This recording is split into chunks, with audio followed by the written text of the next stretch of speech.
Hola, ¿cómo están? Yo soy la doctora Rosario Rivadeneira, tengo 46 años, me veo mucho más vieja porque hice absolutamente nada de lo que dijeron en la charla anterior en mis 46 años previos. Me lavé la cara por todo Capital. Hoy día vamos a hablar de algo que lo mejor que tiene es que nos va a pasar a todas, independiente de a qué nos dediquemos. El 50% de la población va a caer en menopausia. Y por eso le puse que nos pille preparada, porque hay harto que podemos hacer para transitar de una mejor manera por la menopausia. Primero que nada, les quiero contar una historia, que es algo que yo creo que a todas les ha pasado alguna vez. Dedíquense a lo que se dediquen. Yo soy ginecóloga y me dedico a esto, probablemente me toca más, pero a todas van a ir viendo a través de esta charla que les ha tocado en distintas cosas. Yo estaba en la clínica donde trabajo contestando correos en la sala de médicos y de repente entró una doctora más joven que yo, o quizá ocupaba mejor el skincare, no sé, y se sienta al lado, es una sala de uno por uno, entonces nos pusimos a conversar, yo le dije, ¿a qué te dedicas? Y me dijo, soy psiquiatra. Y ella me preguntó, y yo le dije, yo soy ginecóloga, me dedico a menopausia, ¿hace cuánto trabajáis aquí? Bla, bla, bla, preguntas normales. Y de repente me dijo, es impresionante lo que ha pasado con la menopausia, como que mi Instagram está lleno de cosas de menopausia y que me hablan y que me prepare para la menopausia y que no sé cuestión. Y me dijo, yo pensé que yo estaba empezando, me dijo, porque me empecé a dar cuenta que la semana antes de la regla andaba insoportable, me dolían las pechugas, sangro mucho más, me duele la cabeza, he subido de peso, hago lo mismo, como lo mismo, el mismo ejercicio, me cuesta infinito bajar. Así que bueno, una vez que me tuve que hacer unos exámenes, puse un FSH, algo que me acordé en la universidad, y un estradiol y me salió normal. Así que bueno, yo creo que el estrés de la vida, no sé, pues hijo adolescente, mucha pega, hay harto que hacer. Así que me quedé tranquila por eso. Y yo la miré y le dije, no, de tranquila nada. O sea, lo que tú tienes es climaterio. Y eso es lo que pasa con el climaterio, que nos cuesta reconocerlo, porque nosotros sabemos que la menopausia es un momento, tiene una fecha clara, es nuestra última regla.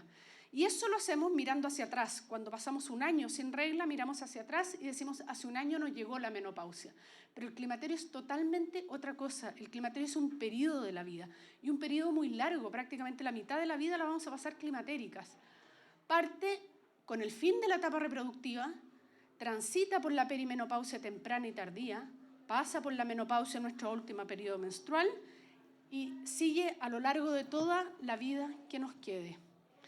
Entonces es importante que nos pille preparadas. A mí me gusta imaginarme el climaterio como esto, como una montaña que es distinta para todas. Para algunas los ascensos son súper lentos y fáciles, para otras es mucho más escarpada desde el principio. Para algunas parten con una mochila súper liviana, otras parten con la mochila que ya trae bastante carga, pero hay harto que nosotros podemos hacer. Lo que necesitamos es distinto. Algunas tenemos que alisarle la montaña, a otras tenemos que pasarle un bastón, a otras quizás cambiarle las zapatillas, pero siempre hay algo que podemos hacer para transitar mejor esta etapa. Porque, ¿qué es lo que pasa? Ya conversamos que el climaterio es totalmente distinto a la menopausia, ¿cierto? Y nosotros vimos que hemos hablado poco de menopausia en nuestras familias, de partida porque nuestras madres y nuestras abuelas vivían menos. La expectativa de vida de las mujeres en 1950 era 57 años. O sea, cuando llegamos a la menopausia éramos totalmente ancianas, ¿cierto? Y la verdad es que había mucha menos información. Las mujeres, por definición, nos quejamos poco. Existía esta tendencia como de, es lo que toca, es lo que se viene y hay que bancárselo. Los doctores no aportaban mucha información, no aportaban mucha solución y tampoco se les ocurría pedir más opiniones, seguir buscando. Pero esto ha cambiado ahora. La expectativa de vida actual en Chile es de 84 años. Nosotros vamos a pasar prácticamente un tercio de nuestra vida posmenopáusica y casi la mitad de nuestra vida entre el climaterio y la posmenopausia. Así que es importante que hagamos algo, ¿cierto? Así que esto es una invitación. ¿A qué? A que exploremos juntas esta montaña y veamos qué podemos hacer para ayudarnos nosotros y para ayudar a todas las mujeres que nos rodean y a nuestras pacientes.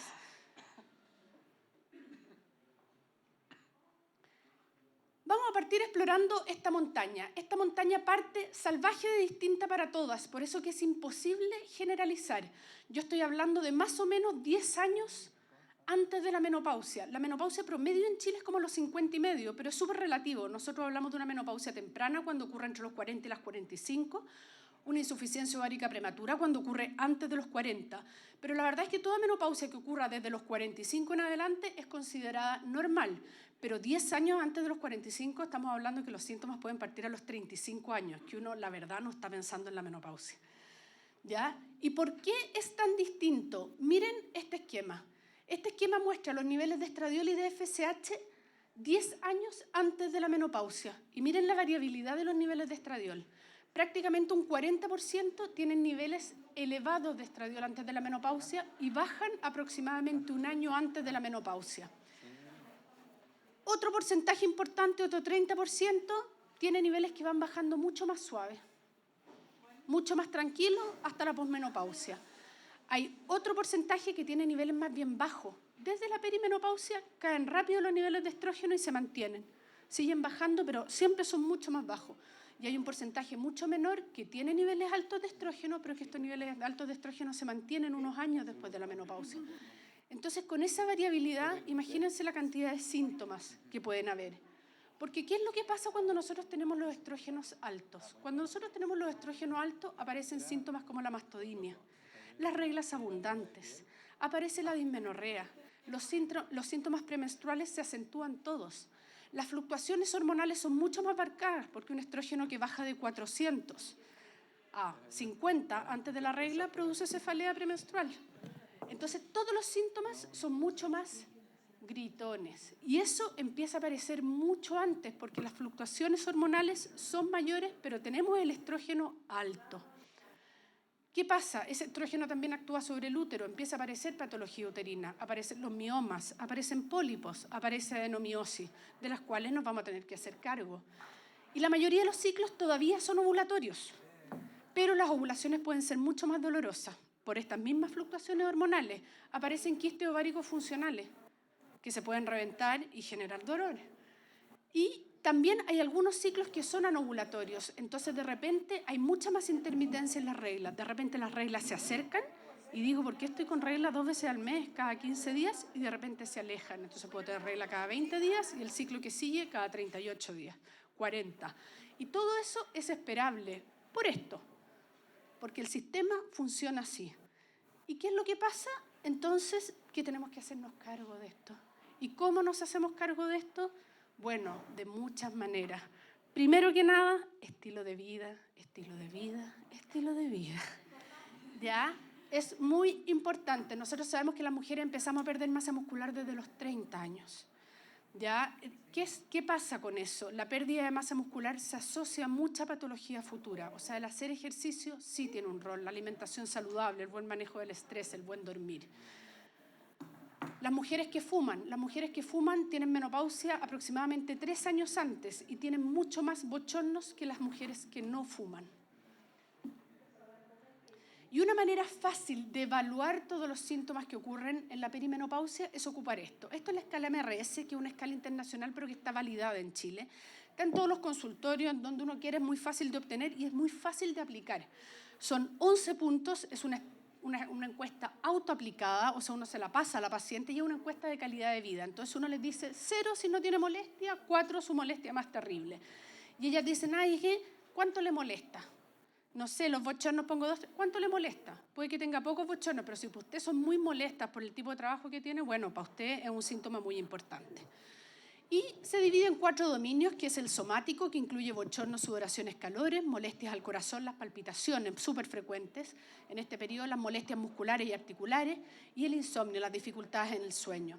Después 4 puntos que son de dominio psicológico, así como uno dice, ojo con la depresión postparto en alguien que tuvo guagua, ojo con el climaterio, es un periodo muy vulnerable para el ánimo de las mujeres.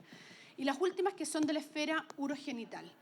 ¿Cómo se podría ver una MRS de una perimenopausia temprana? Así, son mujeres que no tienen bochorno porque tienen los estrógenos altos, pero tienen síntomas de otras esferas que no las relacionan con el climaterio porque uno tiene algunos síntomas súper marcados con el climaterio, uno sabe que un bochorno probablemente se asocia a esto, pero que los otros no. Entonces se podría ver así, con mucho más síntomas de la esfera psicológica, quizás con un poco de sequedad vaginal, pero ni un bochorno. Y esta mujer sí tiene una alteración severa de su calidad de vida producida por su climaterio y sí tenemos que hacernos cargo. Entonces, ya vimos calidad de vida, estilos de vida, muy importante, fertilidad. Si la mujer no desea un embarazo, necesita anticoncepción segura hasta su menopausia. Obviamente es menos probable embarazarse a los 48 que a los 25, pero uno se embaraza igual y uno tiene probablemente menos ganas de embarazarse a los 48 que a los 25. ¿Ya? Después, si la paciente desea un embarazo, estas pacientes no tienen tiempo que perder porque la caída de la reserva ovárica es rápida. Entonces hay que derivarla rápido a unidades de medicina reproductiva.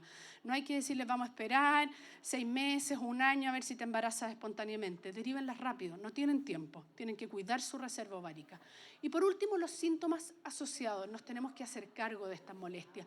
Y ya vimos que ¿por qué eran estas molestias? Muchas veces porque el estradiol estaba alto y por la fluctuación hormonal. Así como después de la menopausia las molestias son por la falta de hormonas, aquí nuestro problema es esto. Entonces tenemos que estabilizar la hormona. Y aquí la anticoncepción hormonal sí tiene un rol muy importante porque nos permite hacer esta estabilización, manejar flujos menstruales abundantes, manejar síndromes premenstruales. Entonces, en general, si vamos a usar un anticonceptivo, preferimos anticonceptivos con hormonas parecidas a las naturales, con estradiol, con estetrol, que tienen menos riesgo metabólico y cardiovascular, y con pocos días de descanso. Yo no quiero dejar a esta mujer en periodo sin hormona, porque es un periodo súper clásico que las pacientes que usan anticonceptivos te dicen me empezaron a dar bochornos en los días de descanso, o duermo mal, o tengo dolores articulares, o dolor de cabeza los días de descanso del anticonceptivo. Eso es muy común, entonces también es una etapa que es bueno usar quizá el anticonceptivo de forma más continua. Seguimos avanzando, nos vamos acercando hacia la menopausia. ¿Y qué es lo que pasa? Que aquí ya van quedando menos óvulos. Estoy hablando de entre 1 y 3 años antes de la menopausia. Van quedando menos óvulos. Entonces la hipófisis tiene que hacer un esfuerzo súper grande para lograr estimular ese ovario. Y los niveles de FSH tienen que ser mucho más marcados para lograr que ese ovario funcione en algo. Igual los óvulos que quedan no son de tan buena calidad. Entonces, por mucho que los estimule el FSH, tampoco funcionan tan bien. Entonces aquí aparecen los síntomas del hipoestrogenismo. Y el hipoestrogenismo tiene síntomas que son mucho más marcados y que nosotros los relacionamos mucho más. Bochornos, sudoraciones, sequedad vaginal y dolores articulares. Pero les quiero mostrar un poco, esto es importante, porque ¿qué es lo que pasa en la perimenopausia? Lo que le pasó a la psiquiatra que estaba conversando conmigo, que uno les mide los niveles de exámenes y te sale un FSH de 3 y un estradiol de 400, y le dicen, estás de 15. Ella sale a la consulta y le dice, uy, pero ¿cómo va a ser menopausia? Estás de 15, mira tus niveles hormonales. Y son totalmente perimenopáusicos, tienen una estradiol alta y una FSH baja, lógico si tienes estradiol alto. Entonces, miren los síntomas climatéricos. Aquí están los más reportados y los más molestos. Lejos el síntoma climatérico más frecuente son los dolores articulares y musculares. Las pacientes pasan años de doctor en doctor, de traumatólogo en reumatólogo, etcétera, por sus dolores articulares y son climatéricos. Estamos llenas de receptores de estrógeno, desde aquí hasta allá. Todos los tendones, todos los ligamentos, las vainas sinoviales, todo tiene receptores de estrógeno. Segundo, ganancia de peso. Es un gran tema. Cuando nos vamos acercando a la perimenopausia, el tema metabólico es infinitamente más marcado. Perdemos masa muscular, ganamos masa grasa y la ganamos de aquí para arriba. Pasamos a ser manzanas en vez de peras. Ya perdemos la cintura y eso es muy marcado. Las pacientes te dicen, estoy más pechugona, estoy más guatona, no sé qué me pasa. ¿Ya? Y de nuevo, hago lo mismo o como menos y sigo subiendo de peso. Aparecen los bochornos. Y si vemos dentro de los más molestos, los bochornos sí son importantes porque son molestos, pero también ¿por qué son molestos? Solo la mitad refiere bochornos en este tipo, pero los bochornos duran mucho tiempo. Los bochornos duran en promedio 8 años. Así que, por favor, que nadie le diga a una paciente, esto va a pasar, báncate tú un ratito, mejor que no tome hormona, porque listo, si te los puedes aguantar, genial. Porque 8,5 años es harta vida para una mujer. ¿Qué empieza a pasar? Cambio en el deseo sexual. Miren la pérdida de memoria. La pérdida de memoria es muy marcada y es una pérdida de memoria que aparece en esta transición tardía, en esta perimenopausia tardía, cuando nos acercamos a la menopausia, y que se caracteriza bien particular, la pérdida de la palabra. ¿cómo se llama? ¿Cómo se dice? ¿Qué es lo que venía a buscar? Las pacientes que trabajan lo notan mucho porque te dicen, yo antes podía ir a una reunión y no tomar apuntes. Ahora, si no anoto, no me acuerdo de nada. Entonces, lo sienten muy porque te dicen, me siento más tonta. ¿Ya? Y muy marcado, y además les da susto porque sienten que esto se puede asociar a demencia, o sea, que pueden ser síntomas iniciales de demencia. Entonces, hay que tranquilizarla, decirle que esto pasa, que tiende a pasar después de la menopausia, que es mucho más acentuado en el periodo de la transición y que el uso de estrógenos puede ayudar a su manejo. Entonces, ¿qué podemos hacer en esta etapa? De nuevo, educación.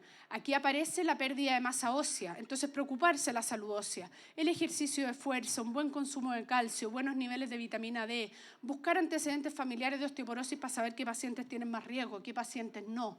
Seguimos estilos de vida saludables, que dejen de fumar, que hagan ejercicio. Tamizaje, tratamiento específico, empieza a aparecer mucho más riesgo de patología, de resistencia a la insulina con la subida de peso, de hipertensión, entonces hay que empezar a buscar cosas. Tenemos el sangrado uterino anormal que puede ser marcado, podemos dejar progesterona cíclica, podemos dejar anticonceptivos hormonales y nuevamente si la paciente no desea embarazo, está fértil hasta la menopausia. Que tengo regla cada 6 meses, es poco probable, pero usted está fértil. Y además, muchas veces los anticonceptivos ayudan a hacer una transición mucho más suave hacia la menopausia, o sea, nos permiten manejar molestias y además dejar anticoncepción. Y la terapia de reemplazo hormonal no alcanza a ser anticonceptiva, eso hay que tenerlo claro. Y me voy a echar para atrás. Y ya llegamos a la menopausia, estamos casi felices. O sea, ya esta cuestión se acabó, miramos para atrás, 1 año sin regla, listo, esto fue súper difícil y todo, pero aquí estoy, me siento bastante empoderada y miro para adelante y digo, vamos. Siguen los síntomas, pero ¿por qué se hace más fácil? Porque el mundo relaciona los síntomas con lo que nos pasa. Yo voy al doctor y le digo, tengo bochornos, tengo insomnio, tengo sequedad vaginal, es por la menopausia. Por lo menos a uno le creen. O sea, ya eso es un avance grande en esta condición. ¿Ya? Y ¿aparecen síntomas nuevos? Sí, la sequedad vaginal. Hay síntomas que tienden a ser muy marcados en la transición y síntomas que aparecen siempre después. La sequedad vaginal va a aparecer siempre, siempre, siempre. Y es manejable y es evitable.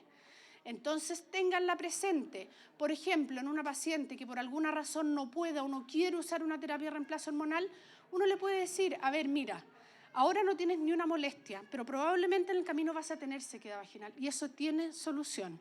Puedes usar una hormona local, puedes usar hidratantes vaginales, pero cuando la paciente lo tiene presente, cuando le llega, bueno, dice, a mí esto ya me lo dijeron, sé lo que hay que hacer, sé que puedo pedir ayuda, sé que esto va a funcionar.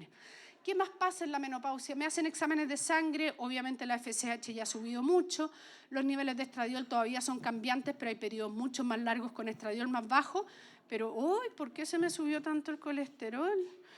¿Y la resistencia a la insulina apareció? Bueno, aparecen los cambios metabólicos mucho más marcados asociados al climaterio. ¿Y qué hacemos en esta etapa, en la etapa de menopausia? Aquí, obviamente, las hormonas tienen un rol muy importante. Nosotros sabemos que la terapia de reemplazo hormonal es segura para nuestros pacientes desde muchos puntos de vista. De nuevo, el manejo de todo el tema metabólico. Y viene la prevención. El climaterio completo es una etapa de prevención. Busquen factores de riesgo, busquen patologías. Las mujeres somos muy sanas hasta la menopausia, mucho más sanas que los hombres, pero después el riesgo cardiovascular se nos dispara. Entonces tenemos que estar preparadas para eso. Y hay pacientes que se les va a disparar mucho más. Una paciente que tuvo diabetes gestacional, una paciente que tuvo ovario poliquístico, una paciente que llega con resistencia a la insulina, con sobrepeso. Bueno, todos los cambios metabólicos van a ser mucho más marcados en el climaterio. O sea, yo sé que esa paciente per se tiene mucho más riesgo y puedo empezar a prepararme antes y a manejarle antes y a buscar otras cosas. ¿Ya? La terapia de reemplazo hormonal, ¿en qué consiste? La terapia de reemplazo hormonal consiste en reemplazar lo que produce el ovario, un estrógeno, y si la paciente tiene útero tengo que dejar una progesterona como protección endometrial. ¿Cierto? Se puede usar de manera oral, el estrógeno se puede usar de forma transdérmica, que es incluso más seguro porque al evitar el primer paso hepático no hay riesgo de trombosis. y pueden ser continuas, donde no hay regla, y pueden ser cíclicas, donde la progesterona se deja algunos días del mes y es probable que la paciente tenga un sangrado menstrual. Y todo eso depende de lo que quiera la paciente y de lo que necesite, que lo vamos a ir viendo. Las contraindicaciones al uso de terapia hormonal son muy pocas y son bastante raras. Cáncer hormonodependiente, ahí el rey el cáncer de mama, evidentemente. Enfermedad coronaria o accidente cerebrovascular previo, que es raro a los 50. Es raro que a los 50 una paciente llegue con este antecedente. Enfermedad tromboembólica activa. Sangrado uterino normal de causa no aclarada, pero si yo aclaro la causa del sangrado uterino, sí puedo usar terapia de reemplazo hormonal. No es que sea como una lápida que le pusimos porque alguna vez le hicieron una biopsia de endometrio que salió buena, pero nunca nadie más le dejó hormonas, por susto. Y la disfunción hepática aguda, que también es raro. Todo el resto de las pacientes puede usar hormona y si quiere usarla, tenemos que ofrecérsela. El año 2003 salió un estudio que es el WHI, Women Health Initiative, que fue un estudio enorme, multicéntrico, randomizado, preciosamente bien hecho, de muchas pacientes. Y este estudio lo tuvieron que suspender antes porque mostró que que la terapia de reemplazo hormonal aumentaba el riesgo de cáncer de mama en las mujeres. Y ese estudio nos hizo un flaco favor, porque si uno ve las cifras de uso de terapia de reemplazo hormonal antes del 2003 y después del 2003, bajó significativamente el uso de terapia de reemplazo hormonal. Y hay muchas generaciones de mujeres que tuvieron que subir esta montaña solitas, bancándose los síntomas y las molestias. Pero, ¿qué sabemos ahora? Que las mujeres de ese estudio empezaron a usar hormonas muchos años después de la menopausia. El promedio de las mujeres en ese estudio era 62, llevaban 10, 12 años menopáusicas y les empezaron a dar hormonas. Y que el tipo de hormonas que usaron no eran las adecuadas. ¿Qué sabemos ahora? Que el uso de hormonas precoz en la menopausia, mientras antes mejor, tiene un rol preventivo a nivel cardiovascular, a nivel óseo y tiene un gran manejo de síntomas. Las mujeres que usan hormonas viven más, tienen mejor calidad de vida, tienen menos riesgo cardiovascular, menos riesgo de osteoporosis, menos riesgo de artrosis y recambio de cadera, entre otras. Entonces, ¿es segura? Sí, es segura, usada, ojalá, precozmente. Y aquí les dejo, miren lo que era tener 50 años en 1985 y miren lo que es tener 50 años en el 2020 y con mucho skincare, claramente, pero bueno. Y las mujeres ahora, miren esta nadadora chilena, el año 2019 ganó plata en un mundial. Las mujeres somos muy activas. ¿A qué es lo que las invito? A que nos informemos. Informémonos nosotros para poder informar a las mujeres que nos preguntan. Estemos atentas a los síntomas. No es fácil reconocer la premenopausia porque los síntomas no son estables, no son iguales para todas. Cambian en severidad y cambian por periodos. De repente me siento bien y hay meses que me siento muy mal. Y todo eso es válido. Creámoslo a las pacientes y hagámonos cargo. ¿Por qué? Porque al final vamos a llegar arriba de esta montaña y la vista va a ser bien bonita, 360. Vamos a mirar para atrás y vamos a ver nuestros logros, vamos a ver nuestros aprendizajes, vamos a ver todo lo que hemos hecho, cómo hemos subido y vamos a mirar hacia adelante y vamos a ver un futuro que es largo. Nos queda un tercio de nuestra vida. Somos mujeres empoderadas, llegamos arriba, ese futuro nos pertenece y tenemos que vivirlo con energía y alegría. Eso.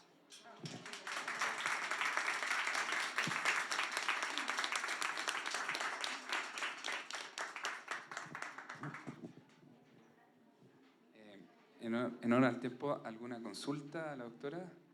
Ya. Hay dos. Haciendo una evaluación, hormona, los fitoestrógenos tienen realmente un valor, digamos, dentro de la terapia que se utiliza en esta etapa. A ver, no tengo micrófono. Ahí sí.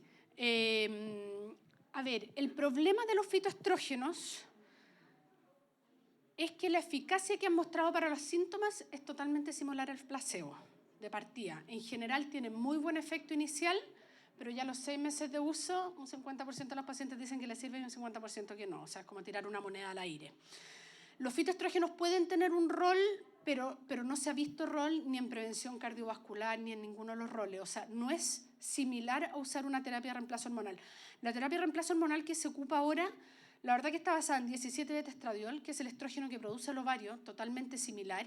Cuando se utiliza por vía transdérmica es totalmente similar, porque pasa a la sangre como 17-beta-estradiol, si se ocupa por vía oral se transforma en estrona en el hígado, pero que también tiene receptores, pero es distinto al fitoestrógeno. Entonces, a ver, si bien nosotros sabemos, por ejemplo, que en una paciente con cáncer de mama tampoco le voy a dejar fitoestrógenos porque no me voy a arriesgar, no les damos la misma efectividad que tiene una terapia de reemplazo hormonal. Una pregunta más en honor al tiempo de la próxima presentación.